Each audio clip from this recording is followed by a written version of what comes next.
Welcome to the Tech Blog Writer Podcast, your guide to future tech trends and innovation in a language you understand. Now, over to your host, Neil Hughes. Welcome back to the Tech Blog Writer Podcast, gang. Don't worry, I'm still alive, still in good spirits. Since I last spoke to you, I've been watching back-to-back TED Talk videos for that book I was telling you about. And I now feel that my head's going to explode. And ironically, after I was telling you about the benefits of going offline and daydreaming and how you think a lot more, my home broadband fibre connection went from speeds of 70 meg right down to 6 meg. So I went back to the 90s. And I've spent a few hours on various tech support helplines and I'm currently awaiting an engineer visit. But you will be relieved to hear that I never once said, "Do you know who I am? I work in tech. I'm not going to switch off my router. I've done that before I called you." Of course not. I went through the motions and even entered into a whimsical conversation because remember, kids, it's nice to be important, but it's much more important to be nice. And also a big thank you for your messages while the podcast has been missing for a couple of days. Neil Thompson in San Diego messaged me and he messaged me through LinkedIn. And if you want to do the same, you can find me on LinkedIn. Just have a quick search for Neil C. Hughes, who said, "Unlike yourself, Neil, I prefer interviews during podcasts. He likes listening to conversations, especially if the interviewee reveals tips that have made them successful." So a big thank you for your email, Neil. Great name, by the way. And also I've got a message from Casey Quinn I think he's from Las Vegas. And he said, he messaged me on Twitter, which you can do the same, at Neil C. Hughes again. You notice there's a bit of a pattern here. He said, "Neil, I listened to your solo podcast and wanted to write in and let you know that he is listening." He goes on to say that he's a lawyer who has been adding cybersecurity to his practice area. He's also been doing graduate certificate program at UNLV in emergency crisis management. And whilst doing all that, he came across the podcast when he was doing research for a project dealing with MageCart. And he says, "I checked out what you're doing and added your podcast to my library." He said he doesn't catch every episode, but I found myself listening at least once a week or whenever something piques his interest. And he also downloaded crisp.ai, all because of listening to the show. "I enjoy what you're doing and say keep it up, even if you change a few things." So thanks so much for your kind words, Casey, and for everyone else that send messages in. Because let's be honest, I sit in a room on my own recording a podcast every day, which can be quite odd. And especially because I don't always get to hear from people listening. So to get messages from people all over the world is a great thing because your feedback is so valuable. Because like I always say, this is your show too. You're the people that tune in every day. So rest assured, there's not going to be too many changes, but I want to focus a little more on guests' personal stories, their journey, lessons learned, actionable tips, and how they're leveraging technology to transform their business. Speaking of which, today I've invited Elizabeth Lawler onto the show, who is an accomplished serial entrepreneur and C-level operator with more than 2 decades of success in designing, developing and leading startup organisations, and has 2 notable exits in her rearview. Today, she's the co-founder of xxAngels, which is a Boston-based angel group that are dedicated to bridging the funding gap for women entrepreneurs through early-stage investments. And in addition to that, she's also the co-founder and CEO of Appland, an emerging tech startup in the DevOps space. It's fair to say she's captured my curiosity, so buckle up and hold on tight so I can beam your ears all the way to just outside Boston so we can speak with Elizabeth Lawler. So a massive warm welcome to the show, Elizabeth. Can you tell the listeners a little more about who you are and what you do? Well, thanks for having me, Neil. My name is Elizabeth Lawler. I'm a serial entrepreneur and startup investor in the Boston area. Previously, I was CEO of Conjur, which was a DevOps security company that was acquired by CyberArk, a publicly traded company in the same space. Prior to that, I was chief data officer of Generation Health, which was a genomics technology and data company that was acquired by CVS Caremark. And before that, I spent 15 years as an academic researcher working at the Department of Veterans Affairs at Harvard and Boston University, doing data science before it was called data science. And we were just called statisticians back then. But that's the domain that I hold my PhD in. But it was a fun group to work with. It was, I think, an entrepreneurship opportunity before that was even a thing. And I think it's worth highlighting that you've had more than 2 decades of success in designing, developing and leading startup organizations with 2 notable exits too. So I've got to ask, I mean, looking back, what are the most valuable lessons that you've learned along this journey, especially for any new startup founders listening, anything you might think will be helpful to pass down to them? I think, Neil, as your podcast kind of highlights, every startup is its own very personal journey. And I have the opportunity to mentor a number of startup founders in different spaces, everything from blockchain and currency to the health tech space. And oftentimes the best advice I can give to people is to keep going and tell them that they're doing a great job. Because it is, grit and persistence is so important in building anything and bringing anything new to the market. That's really, I think, the common characteristic of those who end up really making their business work, bringing that to fruition. Excellent. And here in 29, you're the co-founder of xxAngels, which is a Boston-based angel group that's dedicated to bridging the funding gap for female entrepreneurs through early stage investments. But can you tell me a little bit more about the inspiration and the story behind that? I mean, was it the result of your own experiences as a female startup founder and the kind of challenges that you encountered? Look, I think in 2019, desire to focus on some of the inequalities around either gender pay gaps and, or venture funding for women. I mean, even if you look at, not just rub it into you, Neil, because the U.S. women's team won the World Cup. Oh, man, it's too soon, too soon, Elizabeth. It's too soon. I mean, look, those women used that win as a platform to talk about gender income inequality issues in soccer. And if you look at their group as a venture investment, you would see that they have, some highest performing viewer totals. They have incredible marketing reach with some of the gear that represents the women's team, and they're still being underfunded, underinvested in, and underpaid. And so, xxAngels, I think, is just part of a broader movement to draw attention to the lesser investment in women's entrepreneurship and opportunities. And so, yes, it was founded by myself and my co-founder, Zoe Berry, sort of experienced firsthand some of the challenges of raising money from the venture community as a woman. We saw great women around weren't getting backed, and we wanted to make a difference. And oftentimes the rationale for why fewer female-led deals are being funded is that the pipeline is weak. So what we wanted to do was move upstream and start to, really get involved in the friends and business where you're really taking a woman and backing her as an entrepreneur, not when she needs to go for, metrics-based growth rounds or investment against, sort of typical startup performance skills, really getting her into the ecosystem of entrepreneurship. And that's really where we wanted to make a difference. So by backing women in these early rounds, we're putting more companies, more women founders out there who are hopefully going to get into the fast flow of venture investment. And you really are doing just that. But do you have any success stories of how you've helped deliver these next generation of women-led startups that you can share with us today? Yeah, so we've backed companies in everything from sort of the female-centric cycling wear to supporting companies, as I mentioned, in the cryptocurrency and blockchain space. And these are new companies. They're still getting together, getting into the marketplace. But, we're really hopeful that they're going to be representing the next stage of A and B round investment.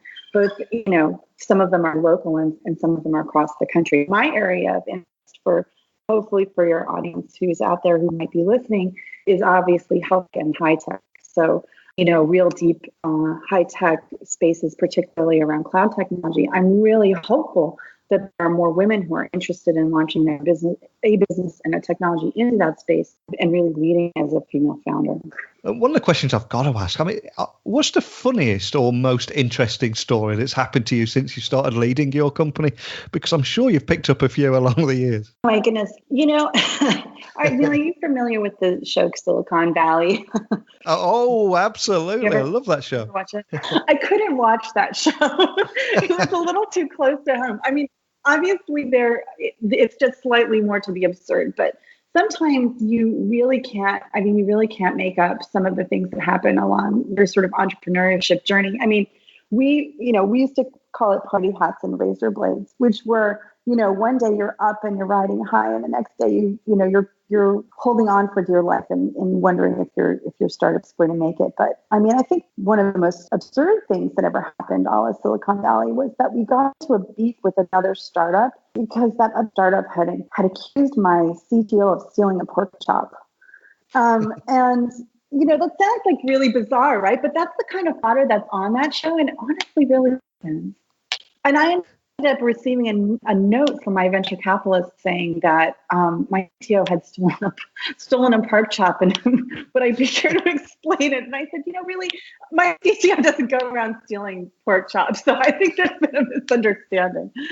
I feel there's a T-shirt waiting to happen right there. But then it became like an issue. So and in some ways, I think startups can bring out the best in people. I've seen people deliver impossible outputs to incredible goals. And I also seen startups bring out the worst in people, petty behavior, things like that. And so now, kind of sitting back on the other side of the table as a venture capitalist, I think that it's an opportunity to be a bit of an anthropologist and start to understand a little bit more about people. Because although my background was in data science, I think that really the startups, especially early stage startups, are very much about the people and understanding which kinds of people can work well together, which kinds of alignment and motivation, and how people can achieve really incredible goals with very few resources. And that, I think that's been one of the most interesting things that I've kind of learned along the way, and hopefully can pass on a little bit of some of the wisdom that I've learned to others that I work with now who are coming through and just starting their businesses and just thinking about forming their teams and who they want to do business with and how they want to, partner with other companies. And it's a complex learning process for most people. And just to set the record straight, if there is some bizarre twist of fate that your accusers are listening to this podcast, nobody took the pork chop, right? Can we put that to rest once and for all? It was a freely given pork chop. So along your journey as well, are there any particular tools or books that particularly helped you, would you say? Funny, there's a wealth of information that's out there, but I was thinking about that. I was thinking about the latest book that I read, and oddly enough, it was The Path Between the Seas by David McCullough. Are you familiar with that book? No. It's actually the story of the creation of the Panama Canal between 1870 and 1914. And I started reading it kind of just I like to read nonfiction history books, and I McCullough, but I started reading it on a lark, and it ended up being an incredible startup failure, which, if you know the history of the Panama Canal, the first effort to build it was the French effort by the company Universal. And much of the book is devoted to the story of that effort. And the company, by all sort of objective venture standards, was an absolute winner. It was headed by a charismatic leader named Ferdinand de Lesseps.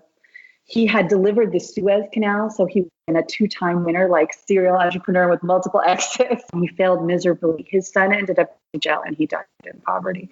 And he had gone from being this sort of Elon Musk of his time to being absolutely flamed out. And it was such an interesting read in that, all of the things that you might look for in a great entrepreneur: charisma, huge mission, big opportunity, proven record, all of these things. And he still wasn't able to make it work for a number of reasons. I think it was a really fascinating startup book. Excellent. Well, I'm going to add that to my wish list straight after this podcast. Now, when I was researching you, I also learned that you serve as the co-founder and CEO of Appland, which is an emerging tech startup in the DevOps space that is operating in stealth mode until further notice. Now, straight away, that set off my spidey senses, and I'm a sucker for a little mystery and intrigue. So can you tell me a little bit more about Appland? As long as you don't have to kill me straight afterwards, of course. Yes, it will only be you who I'm telling, right? So, obviously, I think you pointed out elegantly on this podcast that, founders are usually looking to solve a problem that's personal or scratches an itch. And in Appland, I think that's, generally speaking, the space, we're sort of doing the same thing. Working with my co-founder from Conjur and another founder is another early employee from Conjur as well. And we really were interested in, this concept that, people talk about how every business is a software business. And our observation, having been in deep DevOps tech in Conjur and working with companies on digital transformations or high velocity software organizations working in the cloud, was that every company struggles to communicate about their software technology that they build and deploy. And, there were some common questions about, what do we have? How does it work?